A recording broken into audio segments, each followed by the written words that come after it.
All right, so today I am going to show you how to load a electric pump. This one is technically air assisted because it's not using air to atomize to the gun, it's just using pressure. So electrics are really nice to have for outdoor projects, personal projects, anything like that. If you do want an air assisted, a cup gun or a pressure pot is like the way to go for fine finishes or automotive or things like that. But this little Graco 490 will get you where you need to go in a stress-free manner. So we're gonna start with just making sure that you have your PPE on. Obviously, if this is something you do all the time, make sure to wear safety glasses, gloves, cover up anything you don't want to get paint on it. I have my hair out, but I've been doing this for a long time, so I know the things not to do. So we're gonna start by flushing the pump through with a little bit of water. So making sure you have some clean water, just as long as there's no debris in it. It doesn't really matter where the water's coming from. Of course, if you use a lot of oil-based products, then solvent would be your cleaner. I prefer anything latex, anything water-based, because I believe it's a little bit more environmentally friendly, a little bit more friendly on the lungs, and you're not having to bring solvent everywhere you go. Usually there's running water in this wonderful country we live in. So we're gonna start putting our suction hose into our pickup container. So our suction hose is this big guy right here. The suction hose goes into the product you want to suck into the pump. This is like our pressure release valve. So if you have another pail or can, you can make sure that that goes right into there. For now, I'll just show you because we're just flushing through with water, just for learning purposes. So we make sure our pressure is off. Our pressure valve, I'll show you everywhere that's important on the pump. So we have our pressure valve right here, which you can turn up. It has this nice fast flush thing that no pump I have ever worked on has before. And it will connect to your phone to tell you how many gallons your baby has sprayed. So here is our on-off toggle switch. So I'm turning on, I am plugged in. And then from here, this little switch here determines whether the pressure is going out that pressure release valve or to your gun. So for this pump, down is my gun and back is my pressure release valve. So as I put my tubes into the water, just need a little bit there, making sure that it's covering that end. 1 second here, I'll prop this up. Making sure that end is fully submerged in the water. I'm going to keep it at my pressure release valve. So I'm going to switch the camera so I can use both hands and show you what it does. All right. So I'm going to start turning it on, priming slowly. It's going to start coming out the suction feed because I have it switched there. So it takes a little bit of time just because I had a little bit of air in my line. Be patient with it, it will come.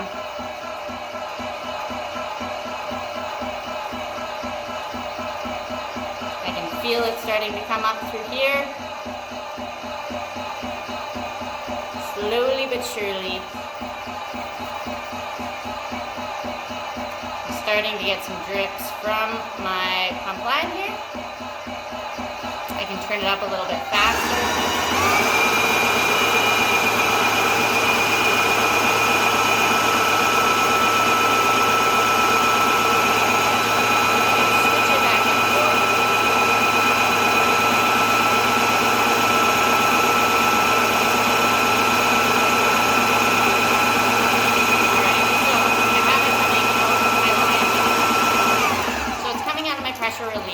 Sorry, I was wrong. Down is my pressure relief valve, back is my gun.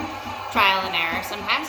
So now that the pressure is through this pressure valve, I can take the trigger of the gun, press it into my container, and then once I switch back to my gun here on this little toggle switch down here, it will go to my gun directly without having that spray back of pressure in your face. So that's the biggest thing. We never want to push the trigger while there's pressure in the line, especially, I'm going to turn this off for a second, especially when we don't have a cage or housing on our guns, because we can get that direct flow of toxins into our bloodstream. So here's my gun. There's a nice little lock for the trigger here. And then this is my housing.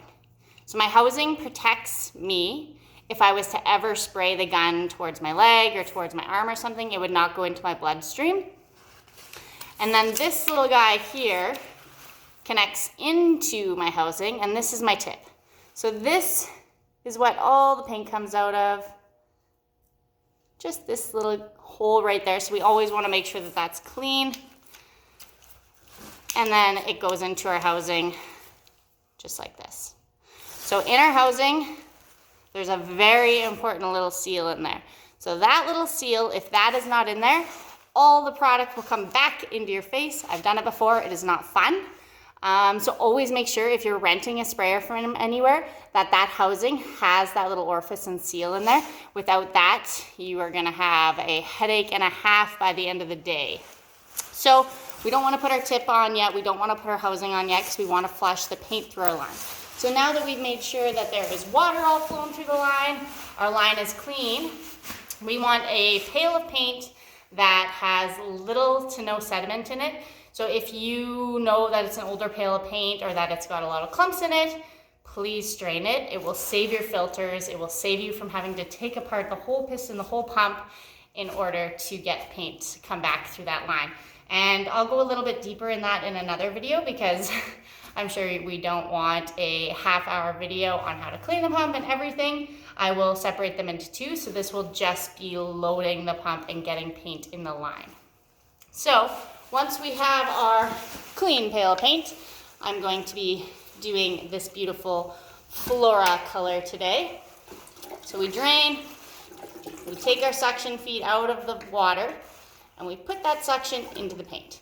So our release is still going to be out of the paint because now, as we've drained all the pressure from the line and it's in our gun, we want to switch it back over to this release. Switch it back. As we switch it back over, we're going to prime it slowly so that paint starts coming out of here. And you'll start to see it in 5, 4, 3, 2, 1. Once it starts getting a little bit milky in color, you can switch it over into the actual paint pail. And because water is latex solvent, it doesn't matter if you get a little bit of water in the paint, it's generally just going to thin it out a little bit. So I'm going to turn it up just a little bit higher, just so that it pushes it through. And I'm turning the paint. So now that I've paint from that release, I can either leave it in my water if I don't care that the water is a little bit dirty, or I can put it right in that paint pail. I'm going to put it in the water because I don't like when this gets really dirty. So I'm going to put it back in the water. My pressure is off, so there's no pressure here. I'm going to hit the gun switch after I take my lock off. I'm going to hit the trigger on the gun into the water pail. I'm going to flick this switch back towards my gun line, keeping my trigger held. So always before you add pressure to the gun, keep that trigger held, or once you hit that trigger and the pressure's in the line, it's gonna spray back in your face. So we're gonna prime it slowly. I'm starting to get water coming through my gun. I'm gonna go on my fast flush setting here. Still water, still water, still water.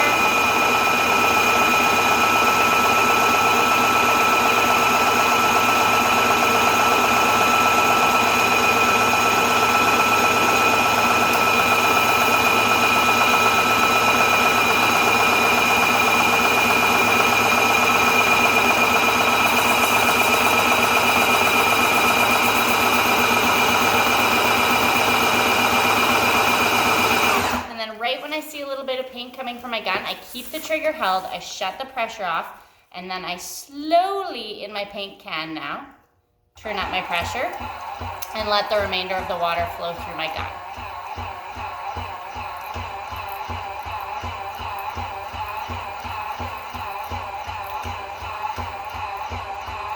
And now that all the paint is through my line, I'm going to shut my pressure off, release the trigger on my gun. I'll just hang my gun on the pail. It depends on the pump. Like this release valve is different on every pump. It can either go forwards, backwards. It's just finding what works for each pump, really. So once you decipher what is the release valve, what is the gun line, then you can switch this accordingly. Depending on the length of your line, it can take up to a full gallon to fill up your line. Half a gallon usually is what mine is. I think mine's, I want to say 50 feet. Give or take, 50 feet, I think. So make sure that your paint is nice and mixed. If you add any water on the top there, just to make sure it's all solidified and the same. And of course, depending on the thickness of the product, it will be a little bit harder for your pump to push through the line. What else am I missing here? I guess just putting the tip on and away we go. So I'm going to grab my housing. I'm going to release this here. If you want to make a good habit, you can put on your trigger lock. And then I'm going to start twisting my seal, my housing, and my tip onto the gun. So you can always load your gun with just the housing on it. You just can't do it with the tip. I just don't like to because then it gets my housing all dirty.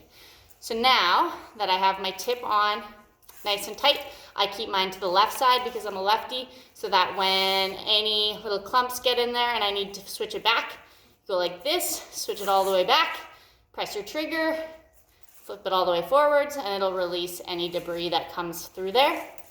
So I'm gonna take my trigger lock off, reconnect this, and now I am ready to go. So everything's tight here. This only has to be hand tight. Your gun to your hose definitely has to be wrenched on.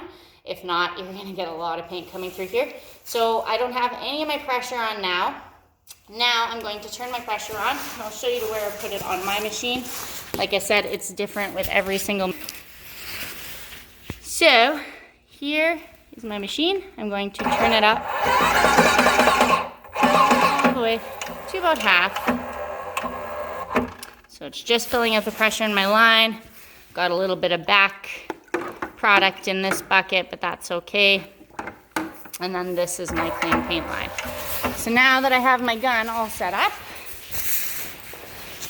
I can do a test spray on a surface that doesn't matter.